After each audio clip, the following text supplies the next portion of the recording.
Hello guys, അപ്പോൾ just സഹോയിലേക്ക് എല്ലാവർക്കും welcome. അപ്പോൾ ഇന്ന് ഞാൻ വന്നിരിക്കുന്നത് നമ്മുടെ ഒരു നാടൻ ഡിഷായിട്ടാട്ടോ. അപ്പോൾ ഇത് ഏത് മീനാണ് നിങ്ങൾക്ക് കണ്ടിട്ട് മനസ്സിലായൊരു താഴെ ഒന്ന് കമൻറ്റ് ചെയ്യണേ.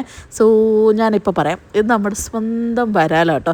സോ വരാൽ എനിക്കൊരു വലുതും ബാക്കി രണ്ട് കുഞ്ഞു വരാലും ആട്ടോ കിട്ടിയത്. അപ്പം എന്തോ ഭാഗ്യത്തിന് ഈ പ്രാവശ്യം ക്ലീൻ ചെയ്ത് കിട്ടി, അല്ലെങ്കിൽ ഈ സാധനത്തിന് കിട്ടിയതിനെ തല്ലിക്കൊന്ന് കറിയൊക്കെ വെച്ച് വരുമ്പോഴത്തേക്ക് ഞാനൊരു വഴിക്കാകും ഗൈസ്. അപ്പോൾ അതേ നമ്മൾ മീൻ നന്നായിട്ട് ഉള്ളിലോട്ടൊക്കെ വരയിട്ടിട്ടെടുക്കണം കേട്ടോ, എന്നാലും നമ്മൾ തേക്കുന്ന മസാല അതിൻ്റെ ഇടയിലോട്ടൊക്കെ പോയിട്ട് നല്ലൊരു ഫ്ലേവർ കിട്ടത്തുള്ളൂ. സോ ഇതിന് വേണ്ടിയിട്ട് നമ്മൾ എടുത്തിരിക്കുന്ന മസാല വളരെ സിമ്പിളാട്ടോ. നമ്മുടെ കാശ്മീരി മുളക് പൊടി, മഞ്ഞൾപ്പൊടി, കുരുമുളക് പൊടി, പിന്നെ ഉപ്പ്, പിന്നെ ബുഷ് ഓറഞ്ച് അല്ലെങ്കിൽ നാരങ്ങ, ഇച്ചിരി വെളിച്ചെണ്ണ, വെള്ളം, ഇത് ഇത്രയും ചേർത്ത് നമ്മൾ മസാല ഉണ്ടാക്കി ഈ മീനിനകത്തോട്ട് നന്നായിട്ട് തേച്ചങ്ങ് പിടിപ്പിക്കുക.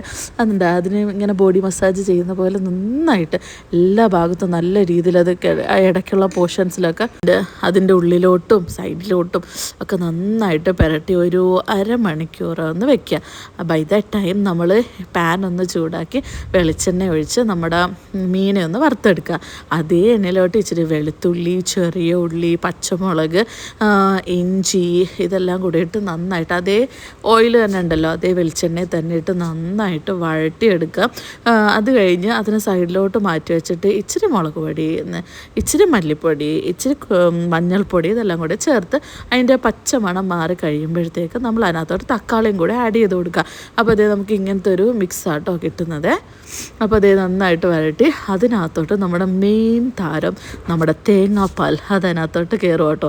ഇനി തേങ്ങാപ്പാലും കുറച്ച് നേരം അതൊന്ന് തിളയ്ക്കാറാകുമ്പോഴത്തേക്ക് നമ്മൾ നമ്മുടെ മീനിനെടുത്ത് അതിനകത്തോട്ട് വെച്ച് കൊടുക്കണം.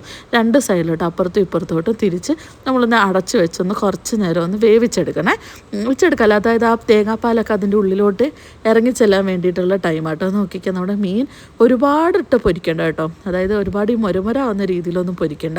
സോ ജസ്റ്റ് ഒന്ന് അതൊന്ന് ആവുന്ന രീതിയിലാക്കിയാൽ മതി.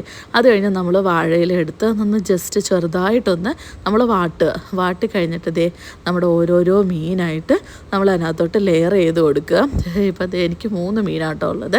സോ ഒരു വലുതും 2 ചെറുതും ഞാൻ നേരത്തെ പറഞ്ഞില്ലായിരുന്നു. അതേപോലെ കുറച്ച് കരിവേപ്പിലയും തക്കാളിയും അതെല്ലാം കൂടെ ഇട്ട് കൊടുത്ത് നമ്മുടെ ബാക്കി വന്ന ഗ്രേവി ഉണ്ടല്ലോ, സോ ആ ഗ്രേവിയും കൂടെ അതിനകത്തോട്ട് നമ്മൾ ആഡ് ചെയ്ത് കൊടുക്കുക. അപ്പം നല്ല, അതായത് നമ്മുടെ തേങ്ങാപ്പാൽ ഉരുക്കിയിട്ട് അതിൻ്റെ എണ്ണയും നമ്മൾ ഒഴിച്ച വെളിച്ചെണ്ണയും എല്ലാം ഉണ്ട്. അത് കണ്ട് നന്നായിട്ടൊന്ന് പൊതിഞ്ഞിട്ട് നമ്മളിനി പാനിലിട്ട് ഒന്ന് വാട്ടിയെടുക്കാൻ പോകുക. അതായത് ഒരു 2 സൈഡ് ഒരു 10 മിനിറ്റ് ചെയ്ത് ലോ ഫ്ലെയിമിൽ വെച്ചാൽ മതി.